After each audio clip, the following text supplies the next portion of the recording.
su Lietuva tikrai dar žmonija, kaip gyvų stebuklu pasveiks visa. Vydūnas.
Be jokio dėmesio bėgom iš karto, nesistengėm, bet kaip jis prasiveržė pro mumis, į mumis apleikė, bet jau nepasiduoti nepavyko, mums tai buvo šokas.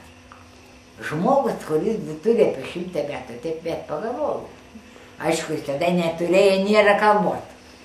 Tai nesąmonė, bet mūsų akise, man tada turbūt buvo 13 metų. Nu, kitiem buvo 11, 14 tokia. Mums jis atrodo labai senas. Taip ir galvojom apie 100. Čia žydo, pakalbėti, nu vėlį žodžiu, pralenkė. Tai tada mes pradėjome savo tarpę bėgti. Saka, aš atvažiuosiu po savaitės, važiuosiu kaip į... Man, o čia paskutinį laikotarpį, kokius 10 metų, 2 kart buvo blogai. Skrandis, sakė, tarnaut, jau po vėžio operacijos. Aš pakliuvau į ligoninę, į onkologinį, visur nieko nėra pagalbos. Ir jeigu aš būčiau sustojus, šiandien aš jau nebegalėčiau eiti. Taip, kad čia reikia nepasiduoti. Reikia savį paimti iš rankos. Iš savęs pareikalaut kažko. Ir pareikalaut savo naudai, savo žmogus. Reiškia, aš labai maudydavausi, audrą, vietos, maudaus. Savo laiku labai gerai čiuožiau. Slydimą ėjau taip, kaip kiekvienas žmogus. Slydimą ėjau iki 86 ar 7 metų. Čiuožiau iki turbūt iki savo amžiaus 78. Ir čiuožiau su fokusais. Šiauliuose dabar yra žmonės, kurie sako, jūs kaip čiuožiat, mes eidavom žiūrėti. Nu, prašau, kokie komplimentai man. Sveikuoliams, ką aš galiu palinkėti. Aš esu tikra, kad sportas yra gyvenimo pagrindas. Sveikatos pagrindas. Gero ūpo, pasisekimo, viskas. Žmogus įsisportavęs palengvėjimą jaučiu. Aš visą gyvenimą, nuo pat vaikystės, rytai vakarė, gimnastikoju. Taip. Tai 180 kartų sustojus, tik tai po 90 kartų išaugdavau viršų. 181 kartą tap, vėl ka. Čia jūs nekonkurentė man.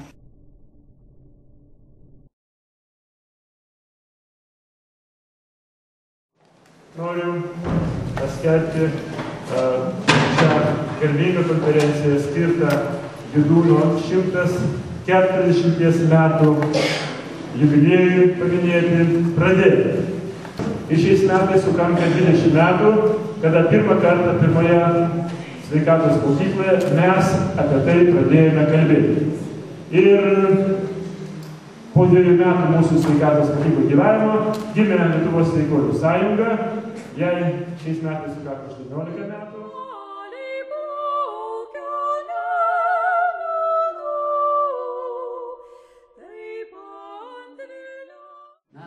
Po 18 nepriklausomybės metų jau net ir mūsų politikai garsiai išdrįsta prisipažinti, kad mes dar laisvi nesame.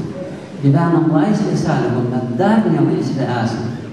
Aš manyčiau, kad sveikuoliai paskelbę žygį 18 metus, jie pradėjo iš tikrųjų labai rimtą, pasakyčiau, fundamentalų žygį ir aš manau, kad šitas žygis baigsis pergalę turbūt visai tautai, nes tada jau ateis tas laikas, kai mes pagerbsim Vydūno 150 metų progą, o per tą 10 metų reikia sugebėti pasiimti tai, ką jis darė.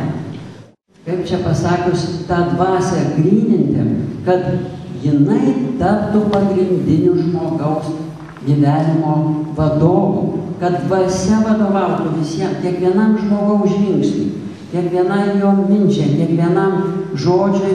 Mums Vydūnas turbūt mūsų tautai bus pats geriausias vadovas. Ačiū.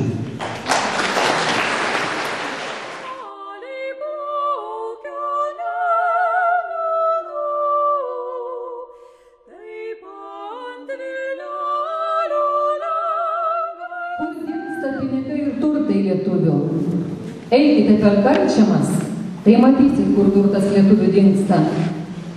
Prieš dangų šaukia tokie pasidėjimai. Ar jūs to nematot? Jūs, kurie susėję meldžiatės ir giedat. Ar jūs to nematot, kurie šimtus susidedat dėl pagonių išganimo? Girtuoklystė tai lietuvių pražuvimo pragaras. O kol to nepradėsim visą jėgą šalinti, vis toliau grimsime, kol būsime pražuvę. Na ir Vydūnas apgailestauja, kad visuomenė remia žmonės, o jie gyvena savo geismams. Ir rašo, jo artimiausias žmogaus artimas tai yra jo kūnas, jo pareiga ir prievolė rūpintis. Aš tai esu dvasia. Aš turiu skleisti savo esmę, skleisti savo žmoniškumų, dalinti su kitais. Aš esu dvasia, bet artimiausias mano artimas, tai va mano tas įrankis kūnas, kuris ir įgalina mane įvairius gerus darbus daryti ir tą savo esmę vienokiu ir kitokiu būdu reikšti. Klausimas, ką reiškia tabako rūkymas ir alkoholio gėrimas? Vydūno atsakymas. Žmonių nesveikumą ir pakrikimą. Ačiū dėmesį. Vieną šoną pasibuojam, iki ausys patrinkim. Šitą girdėlę, kadangi pagal Vydūną gyvena, nebūna hemorojus. Pakaušą pasikasykim gerai. Veidą paglostykim, geras, jau pradėjai domėtis, jau kitaip gyventi. Šitas perspėti. Atpalaidavo, nieko baisaus, šis sveikas atsakys. Ir dar sakai, įkvėpkime, spaudžiam rankas, kojas. Atpalaidavo.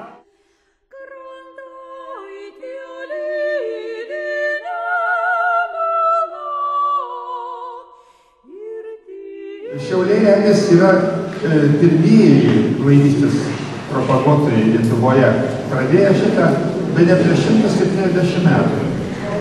Tikėtasi iki 10 metų sumažinti alkoholio vartojimą 4%. Labai optimistiškas tikslas. Tačiau tikrovėje mums